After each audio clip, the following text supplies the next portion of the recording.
What we want to do offensively.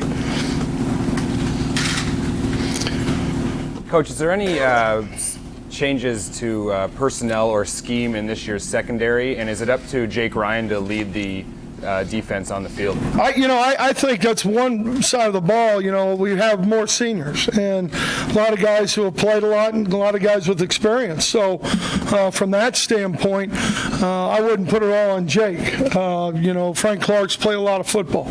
Brennan Byers played a lot of football. Ray Taylor and Blake Countess, Jared Wilson, they played a lot of football. So from that standpoint, we're going to be a little more aggressive. We think the development of the corners and the depth at the corners have allowed us to be a little more physical.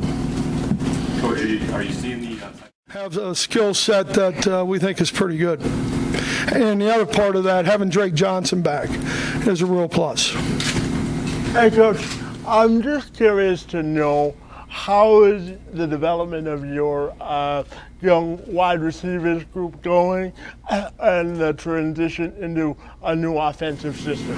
I think the young wide receivers, I think they're learning every day. I think the way they've come out and worked, I think the pressure and the stress that we put on them and how we practice, as a whole team. But for those guys, when you're talking about formationally getting lined up in the different personnel groups, and if you, depending on what the quarterback sees and what he's pointing and all that, I think they're learning a lot there.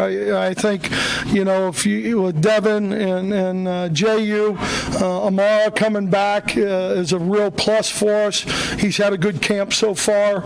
Again, it's not like we're in 3 weeks of it, but he's done a nice job. Freddie Canteen, I think all those guys, Bo Deaver, DeMario Jones, all of them have improved. So from that standpoint, and they fit what we're doing, we've recruited them to fit what we want to do offensively.